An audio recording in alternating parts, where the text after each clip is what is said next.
It had been 2 days since my brother, John, had gone climbing alone, something he had done countless times before. It was nothing out of the ordinary for him to take off into the wilderness, often finding solace in the rugged cliffs and mountains. He had always been the adventurous one, always more comfortable surrounded by nature than by people. But 2 days of no communication? That was different. Something felt off. At first, we brushed it off, thinking maybe he had lost his phone or was simply out of range. But when a third day passed without a word, panic began to settle in. His kids were worried sick, and so was I. We called the authorities, and they immediately launched a search. The search parties combed through the mountains for 3 weeks. They found his car parked at the usual spot, his climbing gear still inside, but there was no sign of John. We feared the worst. Had he fallen? Was he trapped somewhere, injured? Or worse, had he died out there, alone, with no one to help him?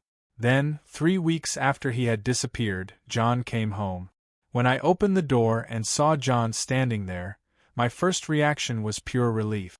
He looked like hell, scratched up, covered in dirt, his clothes torn and his hair matted, but he was alive. He limped into the house, favoring his left leg, which struck me as odd. He'd had an old knee injury from years back on his right leg, but now he was limping on the wrong one. I didn't think much of it at first. My brother had been through something horrible, and that was more important.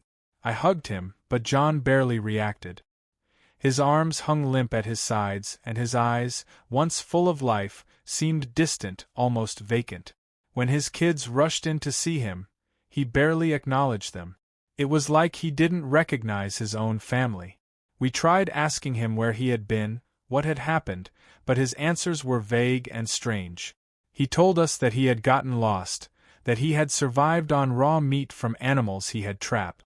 When I asked him what kind of meat, he said, beaver meat. It gave me strength. The way he said it sent a shiver down my spine.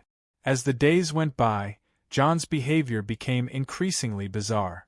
He was quiet, withdrawn, and distant, but that wasn't the most disturbing part.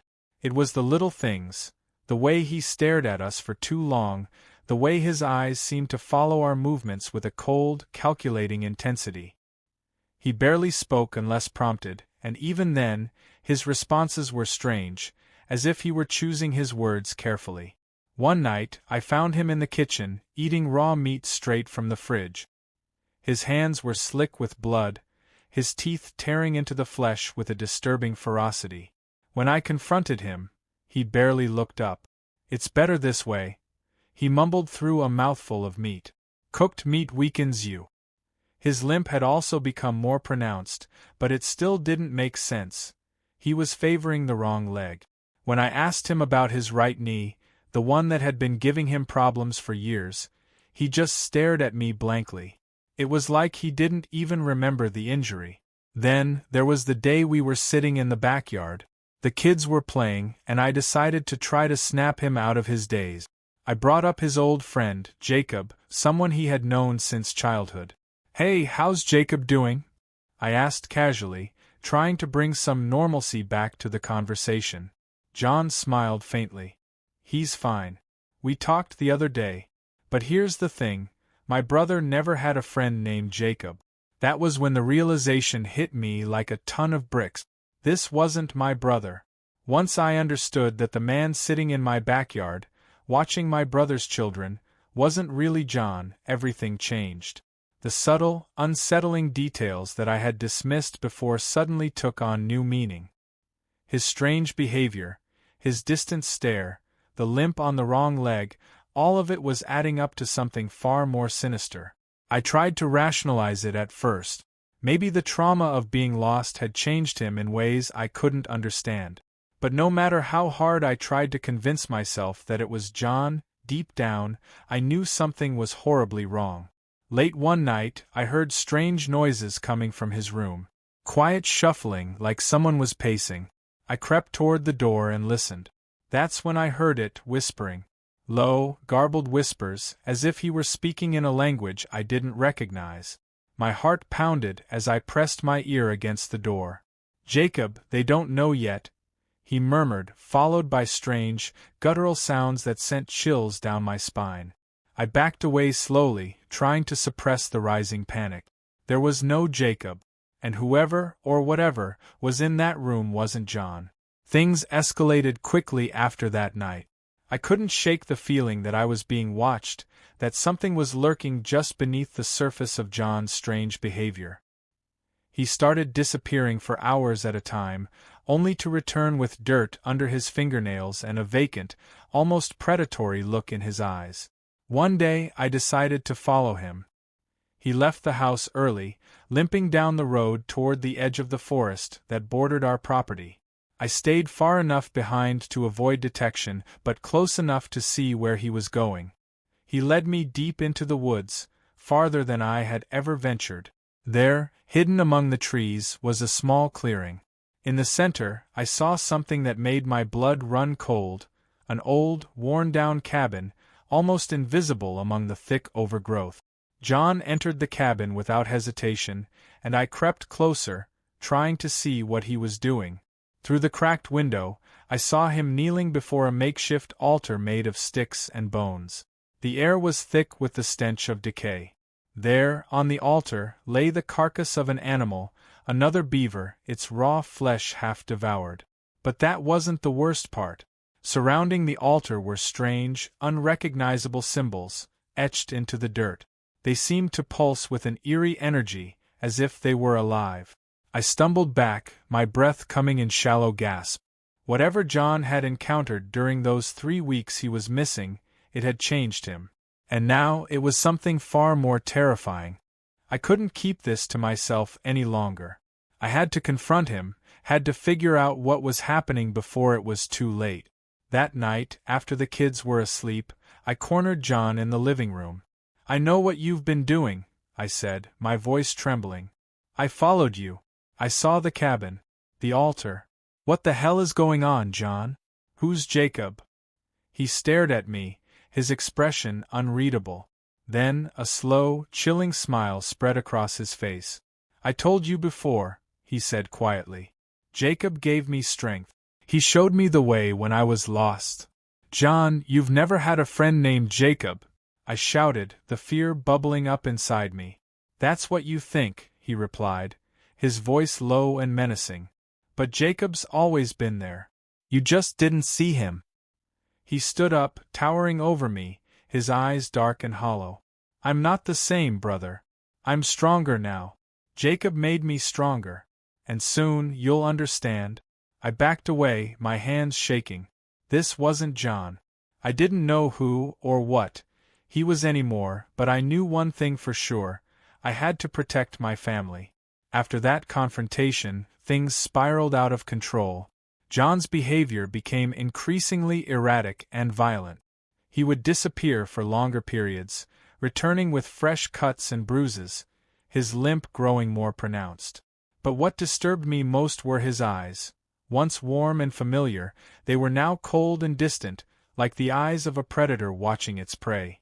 The whispers continued, too. Late at night, I would hear him muttering in that strange, guttural language. Sometimes I could swear I heard another voice responding, though there was no one else in the house. I tried to tell others, our friends, our family, but no one believed me. They thought John was just traumatized from his time in the wilderness, that he needed therapy or time to heal. But I knew better. This wasn't trauma. This was something far darker, far more dangerous. Desperate for answers, I returned to the cabin in the woods. This time, I brought a flashlight and a camera, determined to document what I had seen. As I approached the clearing, the air grew thick with an oppressive energy. It was like the forest itself was holding its breath. Inside the cabin, everything was as I remembered: the altar, the symbols, the decaying carcasses of animals. But now there were new additions. Hanging from the rafters were twisted, grotesque effigies made of sticks and bones, their hollow eyes staring down at me. The symbols on the ground seemed to glow faintly, pulsing in time with my racing heartbeat. Suddenly, I heard footsteps behind me. I spun around, my flashlight illuminating John standing in the doorway. His face was gaunt, his skin pale, and his eyes, They weren't his eyes anymore. "I told you not to come here," he said, his voice barely human. Before I could react, he lunged at me, grabbing my arm with an unnatural strength. "You need to see," he hissed. "You need to understand." He dragged me to the altar, forcing me to kneel before it. The symbols on the ground seemed to writhe beneath me, as if they were alive. I tried to pull away, but his grip was too strong. "You'll see," he whispered. "Jacob will show you." That night I saw things I could never unsee. As John performed some twisted ritual, chanting in that alien language, the air around us seemed to warp and bend. The symbols on the ground glowed brighter, and the effigies swayed as if moved by an unseen force. And then he appeared. Jacob. Not a man, but something far worse. A towering, shadowy figure with hollow eyes and a grin that stretched too wide across his face. He emerged from the darkness, his presence suffocating and cold. I wanted to scream, to run, but I was frozen in place, my body paralyzed with fear. John knelt before him, his eyes filled with a sick reverence. "Jacob," he whispered. "I brought him." The figure turned to me, its eyes boring into my soul. And in that moment I realized the truth. John wasn't just lost in the wilderness. He had found something, or rather, something had found him. Something ancient, something evil. I don't know how I escaped that night. One moment I was kneeling before the altar, my mind shattered by the horrors I had witnessed, and the next I was running through the forest, the air thick with the sound of footsteps chasing me. I didn't dare look back. I could feel Jacob behind me, his cold breath on the back of my neck. By some miracle, I made it back to the house. I barricaded the doors, grabbed my phone, and called the police. They searched the woods, but they never found the cabin. They never found Jacob. As for John, he disappeared that night. No one has seen him since, but I know he's out there, somewhere, still serving whatever dark force he encountered in the wilderness. And sometimes, late at night, I hear the whispers. They come from the woods, carried on the wind, calling my name. It had been weeks since John disappeared again after that horrifying night in the cabin. I couldn't shake the memory of Jacob, that twisted figure that had somehow claimed my brother. Despite everything, I tried to push the memories into the darkest corners of my mind, hoping they'd stay buried there. But the whispers never fully stopped. They came and went like distant echoes, leaving me constantly on edge. Then, one cold autumn morning, I got a call from the local sheriff. "We found a body," he said, his voice grim. "We think it's John." My stomach dropped. The sheriff didn't say much more, only that they had found his body deep in the woods, near the very cliffs he used to climb. I rushed to the site, dread building with each step. I wasn't prepared for what I would see. When I arrived, the scene was surreal. The forest was eerily quiet, as if nature itself was holding its breath. The search party had already pulled John's body out of the dense brush. His face was pale, almost ghostly, and his body, something about it was wrong. He was lying in an unnatural position, his limbs twisted as if they'd been broken and reset in bizarre angles.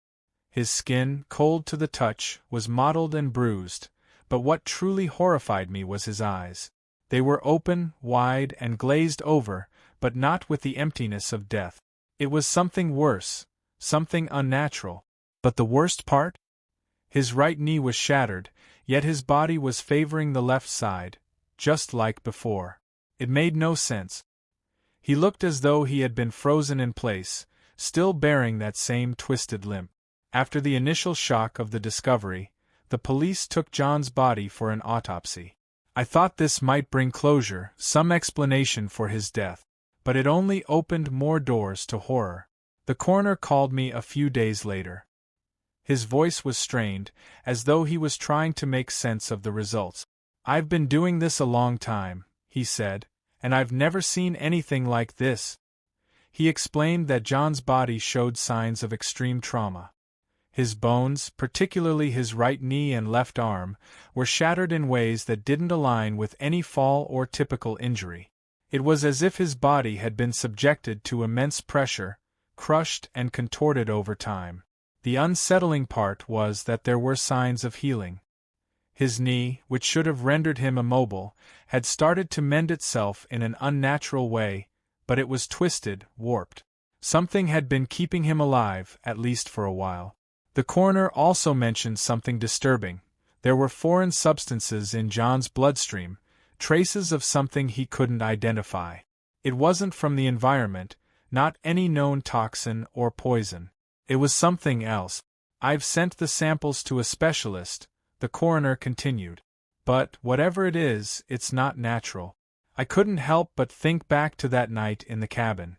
What had Jacob, or whatever that thing was, done to my brother? Was it the raw meat or something deeper, something darker that had transformed him? Was John even fully dead when they found him?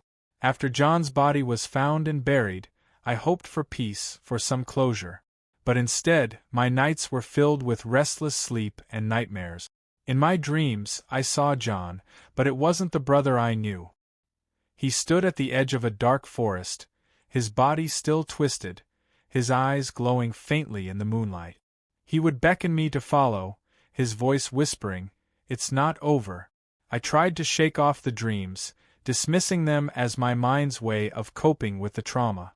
But they grew more vivid, more real, until it became hard to tell where the dreams ended and reality began. Every night, the same scene. John would lead me deeper into the woods, to the cabin, to the altar, where that thing, Jacob, was waiting. "Join us," John would say, his voice echoing in my mind long after I woke up in a cold sweat. I began avoiding sleep, terrified of what I would see next. But the less I slept, the more the whispers began to creep into my waking hours. One evening, I heard a knock at the door.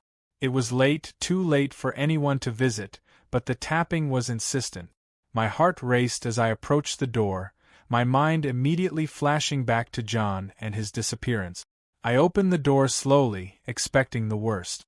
Standing there, in the shadows of the porch light, was a man I didn't recognize. He was tall, with hollow eyes that seemed to absorb the light rather than reflect it. His smile was wide, too wide, like it didn't fit his face. And then he spoke. "May I come in?" The voice. That voice. I had heard it before, in the woods, in my dreams. My skin crawled as I realized who this man was. "Jacob." He nodded slightly, as if acknowledging some unspoken truth. "We need to talk," he said, his smile never fading. "About John."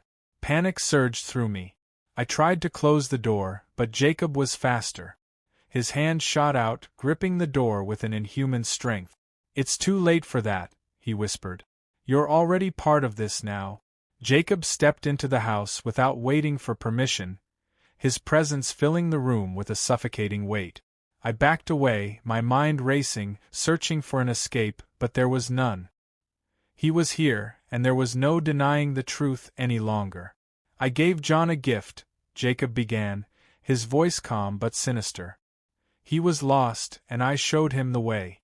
Now you have a choice." I stared at him, fear and confusion battling in my mind. "What are you?" I finally managed to ask. He tilted his head slightly, as if amused by the question. "I am the guide," he said cryptically. "I show people the path when they are lost. Your brother. He walked that path, and now it's your turn." My heart pounded in my chest. "What do you want from me?"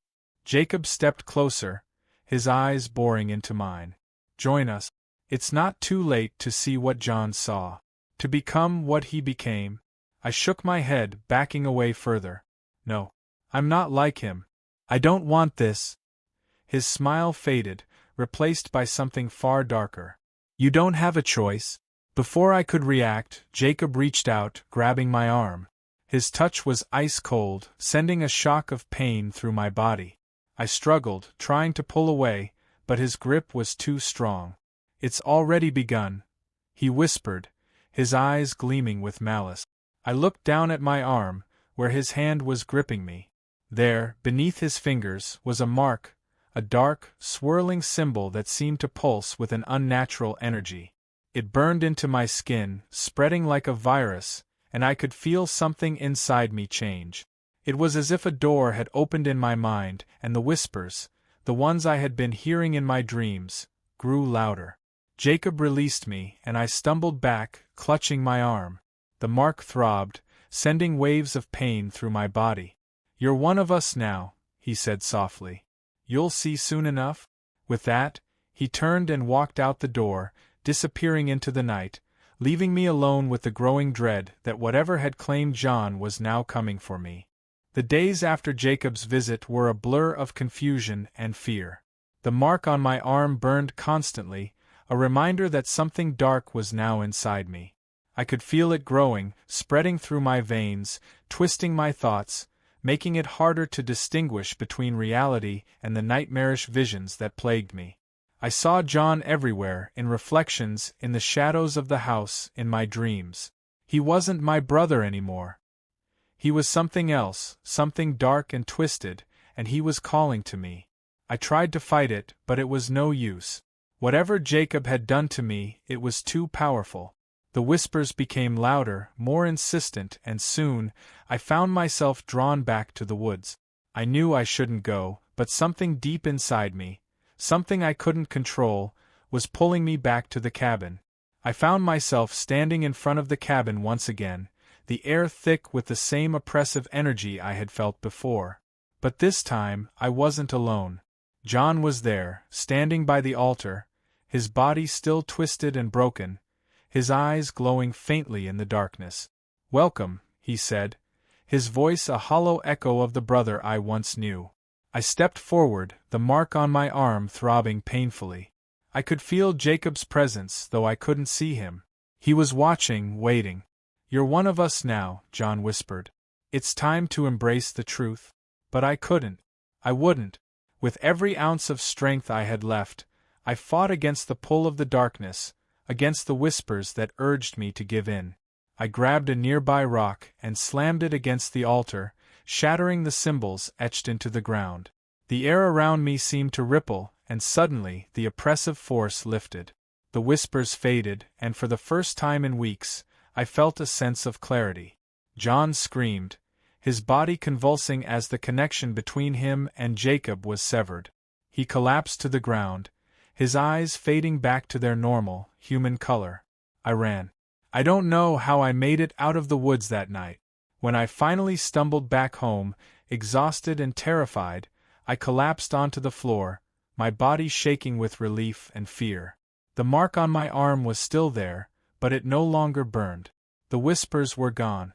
John was gone too. The police searched the woods the next day, but they found nothing. No cabin, no altar, no sign of Jacob. It was as if everything I had experienced was just a nightmare, but the mark on my arm was proof that it had all been real. I don't know what Jacob was or why he chose John, but I do know one thing. Whatever darkness he brought with him, it's not over. And I'm not sure it ever will be.